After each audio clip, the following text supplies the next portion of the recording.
Bonjour tout le monde. Merci pour le segment.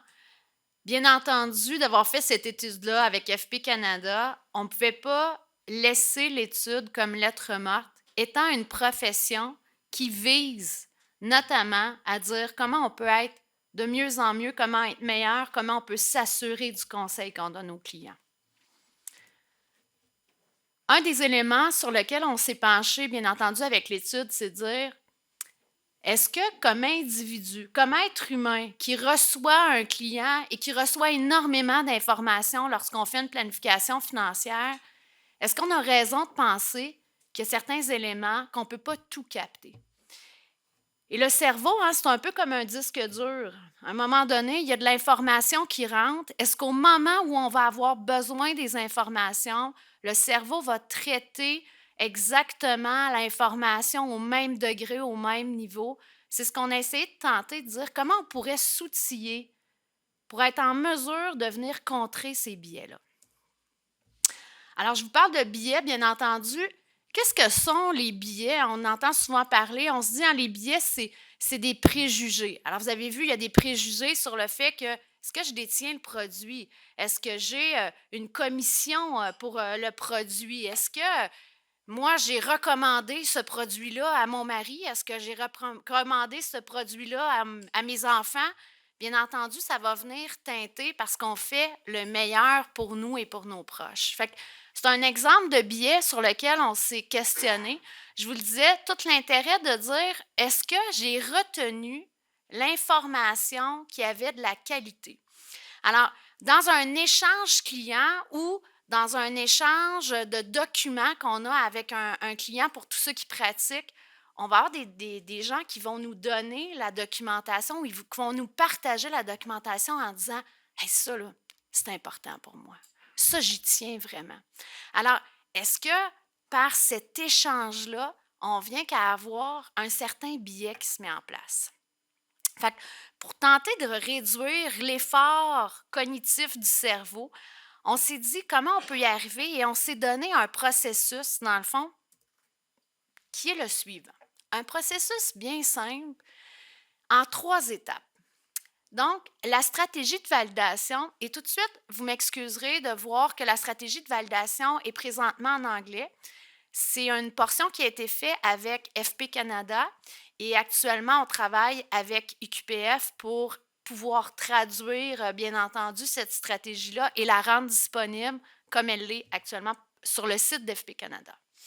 Donc, l'outil facilite l'application en 3 étapes, je vous le disais. La première, l'évaluation de la stratégie. Le deuxième, le test de validation de la stratégie.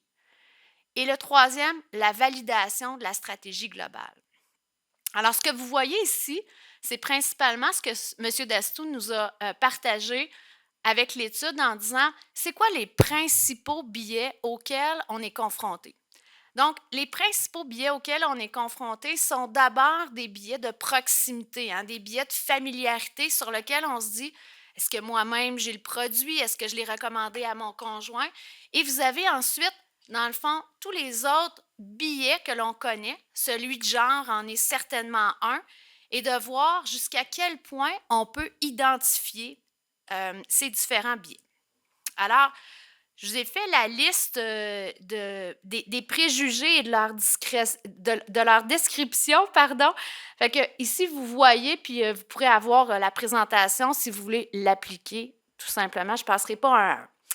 Alors, je vous donne cet exemple-ci où on dit on va mettre notre scepticisme à l'œuvre. Alors, disons qu'on fait une recommandation où on recommande à un client un montant élevé à prendre en assurance. Alors, je pourrais passer à travers la grille en me disant, est-ce que moi-même, dans mon portefeuille, c'est une stratégie que j'ai mis en place? Est-ce que c'est une stratégie que j'ai dit, eh bien oui, je vais partager ou je vais suggérer cette stratégie-là à mon conjoint, et ainsi de suite. Donc, est-ce que c'est une stratégie sur laquelle il y aurait une différence parce que je pense qu'un homme devrait être plus assuré qu'une femme parce que c'est lui qui était le pilier financier. Vous avez sûrement entendu déjà ça dans vos pratiques. Est-ce que quand je pense à la stratégie, il y a des billets comme ça que je mets en tête. Et même chose, est-ce que c'est une police d'assurance sur laquelle je vais avoir une plus grosse commission parce que c'est une police d'assurance vie universelle ou c'est une T10 dans notre bon jargon? Alors, c'est ce qui fait en sorte que, en passant à travers la grille, je vais venir donner tout simplement une cotation à l'ensemble des billets auxquels j'aurais pu faire face dans la stratégie que je propose. Même chose, une autre stratégie où je dis, je vais prendre les R3E comme étant une excellente stratégie. Et M. Collin me disait, il faut donner, hein, c'est quoi l'actionable ou c'est quoi qui nous a un peu teinté dans notre vie. Mais c'est une des stratégies où moi, si vous me demandez ce qui a été le plus gagnant personnellement, ce serait certainement cette stratégie-là dont je vous parlerai en premier. Donc, est-ce que quand je donne cette recommandation-là à mon client, je ne fais pas de la projection en disant hey, je vais m'assurer qu'il ait la même chose, qu'il ait la même chance que moi. Donc, c'est un peu le test pour être capable d'identifier. J'ai fait tout mon exercice. On a fait le Know Your Client, on a ramassé les documents. On est arrivé à dire voici les recommandations que je fais. Maintenant, je prends un pas de recul. Je prends un pas de recul et je me dis par des questions simples, est-ce qu'il y a quelque chose qui pourrait avoir passé sous mon radar? Et par le fait qu'on arrive à un pointage, mais qu'est-ce que ça vient me dire, le pointage? C'est, regarde, il y en a peu de preuves. Les stratégies, là, ils peuvent être mises en œuvre. Il n'y a pas vraiment de billets qui sont venus teinter ta décision. Il y a une quantité modérée. Oh, peut-être qu'il y a une petite levée de drapeau. Il faut que je fasse attention. C'est-tu vraiment la bonne stratégie? Jusqu'à dire, il y a une quantité élevée. Est-ce que vraiment la stratégie est la bonne ou pas? Et là, ici, ce n'est pas parce qu'il y a une quantité élevée que je dis que je ne l'applique pas. Ça va être la troisième étape, dans le fond. Ici, ce que je vais juste venir prendre en considération, c'est être capable de me donner à moi le recul comme planificateur financier, de dire, quand je regarde ça d'une façon le plus détachée possible, est-ce que je peux me dire qu'il y a des billets auxquels mon cerveau, par la quantité d'informations qu'il a traitées, aurait pu être biaisé? Et, oups, je vais revenir en arrière. Et dans le fond, vous voyez tout simplement au bout du carreau, mais de dire, la troisième étape, c'est de dire, oh, je vois qu'il y a une quantité élevée. Alors, je reprends mon premier exemple sur l'assurance. Je vois qu'il y a une quantité élevée de billets qui pourraient venir avoir teinté ce que j'ai recommandé à mon client.